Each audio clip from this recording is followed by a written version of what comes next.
Hello everybody, welcome to It Invaded episode 9 anime review, and what the hell just happened is essentially what I'm thinking.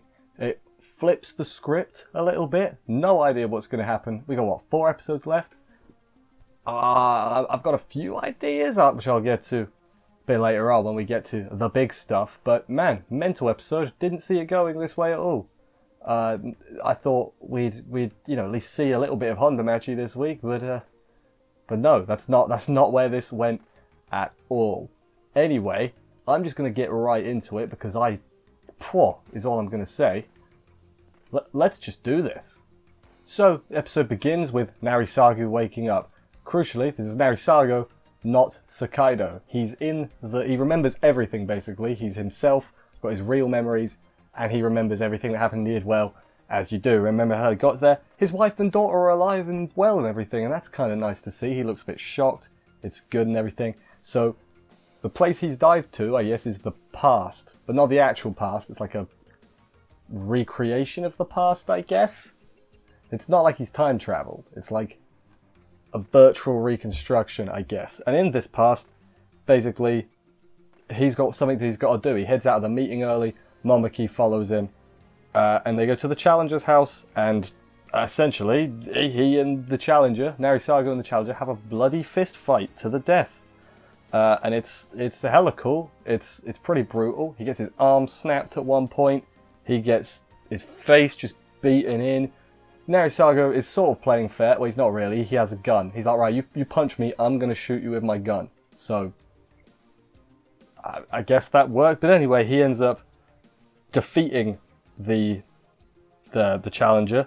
Momiki shows up just the last minute to see him beating on his head, beat him to death. He killed the Challenger and everything.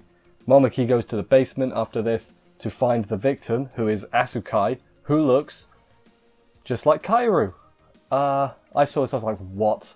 Crazy. So Asukai is Kaoru, sort of. We'll get more onto this in a minute. But then she just dies. She doesn't die, she just passes out because, well, she's not had a good time, and to be honest, we find out it's been way worse than we thought. She's in hospital now. We cut to Narisagu goes to talk to her, and while he's talking to her, he receives one of her memories. So I guess because she explains she can like broadcast her memories to people. Now I don't know if the real world version of Asukai could also do this, or if it's just in this Idwell digital dream world. More on that in a minute. Someone else is nearby. It's one of the killers, the face lifter, and not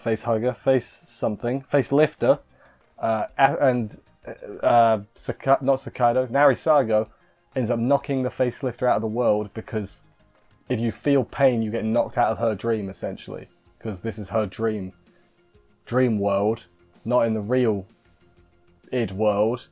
Right, so you got let's break this down. You got real world, you got id world, you got id world within id world, and then you got dream within id world.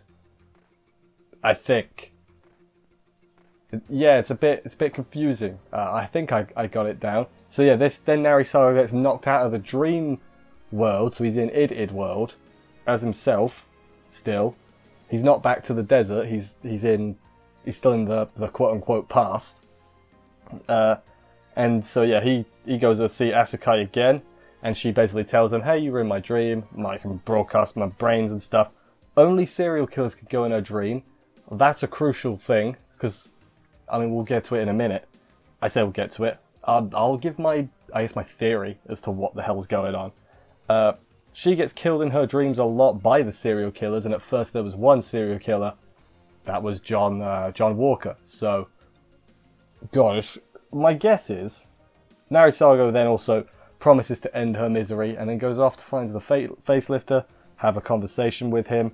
He dreams of when his wife killed himself, but she's still alive in the real world.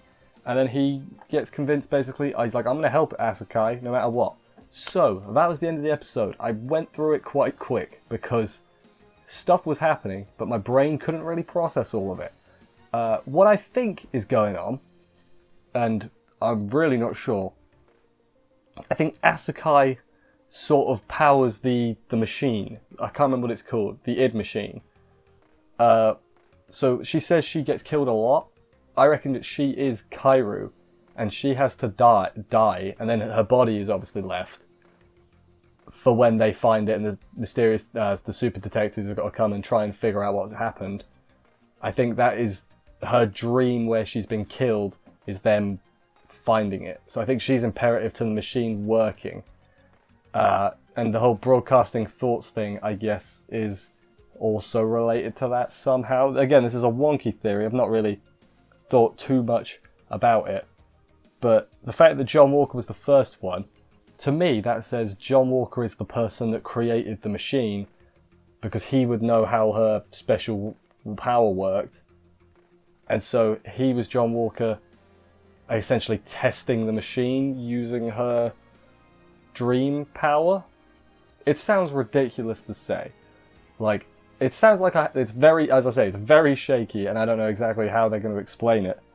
But yeah, I'm also, it's definitely been longer than 10 minutes or whatever Narisago said it to. So either the eject didn't work, or it's like a time difference thing. It's like you go in and like time moves slower in there than in the real world.